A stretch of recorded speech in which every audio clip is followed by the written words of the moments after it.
Bienvenidos a este análisis visual. Hoy nos adentramos en un documento primario profundamente personal. Es un testimonio que, la verdad, exige toda nuestra atención y respeto, porque relata una realidad cruda, de esas que lo cambian todo de la noche a la mañana. Vamos a desglosar la experiencia de una joven cuya cotidianidad dio un vuelco drástico en cuestión de días. No hablamos de cifras lejanas, no. Hablamos de la historia de Juana Valentina Argot Dusan, contada desde su propia perspectiva. Vamos a organizar este relato para entender cómo la violencia desplaza a una familia entera, y no solo físicamente, sino a un nivel emocional profundísimo. Vale, entremos de lleno en esto. Si quieren vivir, aquí no deben volver. Es un ultimátum helado, directo y, seamos sinceros, sin margen de error. El texto original revela que estas fueron literalmente las últimas palabras que la guerrilla dirigió a la familia antes de obligarlos a huir. Y es fundamental entender el enorme peso de esta advertencia. No es solo una amenaza cualquiera, es una sentencia que fractura por completo la vida de una niña.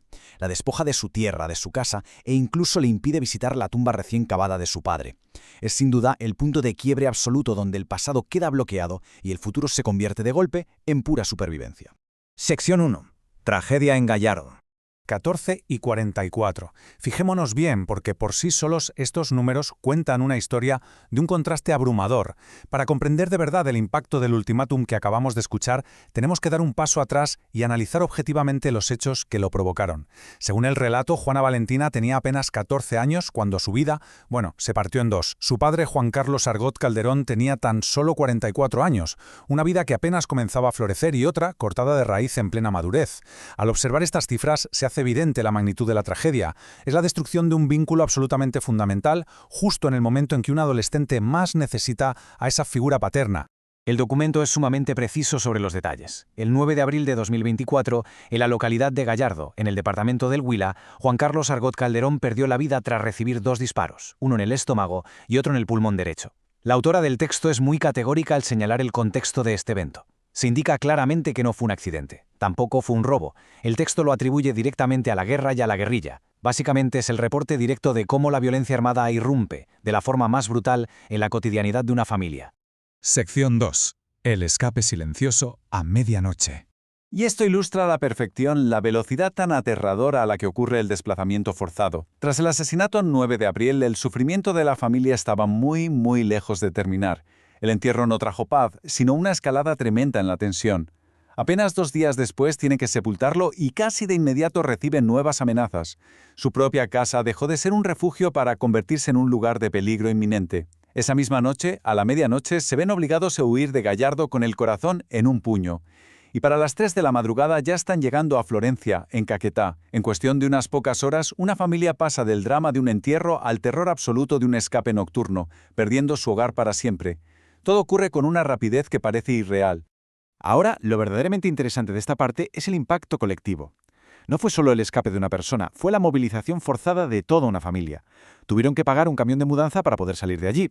Ahí estaban la tía Raquel, que fue la primera en darles la mano, el tío Juan David, vigilando cualquier peligro, la madre, Ana Cristina, a la que se describe como paralizada por el miedo, el hermano mayor, John Jairo, tratando inútilmente de ocultar que estaba destrozado por dentro, y la propia Juana Valentina sintiéndose completamente vacía y sin fuerzas. Cada uno de estos nombres representa una forma diferente de procesar el trauma mientras compartían el reducidísimo espacio de ese camión.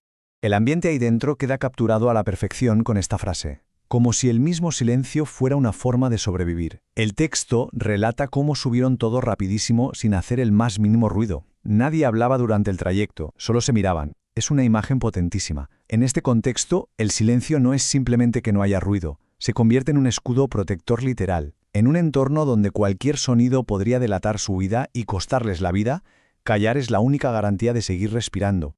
Sección 3. Llegada y vaciló.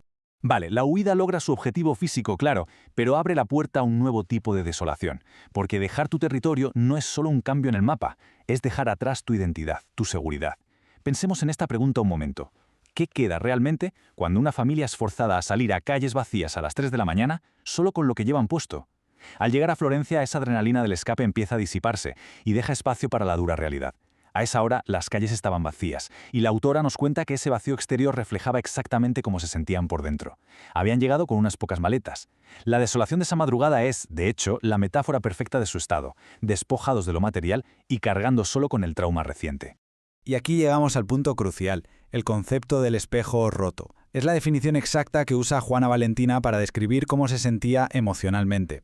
No es solo estar triste, es una ruptura total de la identidad.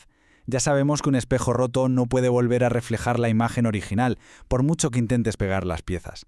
Y la carga más pesada de esta ruptura, la ausencia más grande que sienten al llegar a esa nueva ciudad, es el hecho absolutamente insoportable de que el padre se ha quedado bajo tierra, solo, allá en Gallardo, un lugar al que se les ha prohibido volver.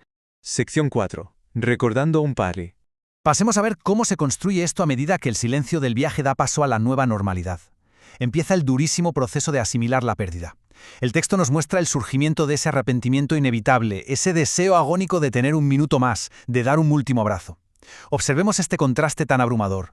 En la memoria la vida con su padre está llena de elementos supervibrantes, sus chistes malos eran rayos de sol, su risa era como un trueno alegre, la vida con él tenía colores y era un refugio seguro.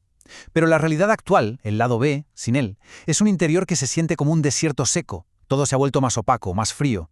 Esta desaparición no solo borra una presencia física, sino que, literalmente, drena todo el color y el calor del mundo de quienes se quedan atrás. Para cerrar nuestra exploración de hoy, traemos la historia al presente. El documento termina recordándonos quién es la autora a día de hoy. Juana Valentina Argot Dusan, nacida en Florencia, Caquetá. Es una estudiante de 10º grado que se dedica al dibujo digital y a escribir historias. Y esto nos habla de una resiliencia enorme. A pesar de que la guerra y el desplazamiento forzado intentaron silenciar su mundo por completo, ella sigue creando, dibujando y, sobre todo, escribiendo su verdad. Lo cual nos deja con una reflexión final ineludible. Cuando los conflictos armados imponen el silencio a la fuerza, ¿cuántas historias como la de Juana quedan ocultas para siempre? Y lo más importante, ¿qué podemos hacer para garantizar que esas voces, en lugar de apagarse, encuentren el espacio que merecen para ser escuchadas?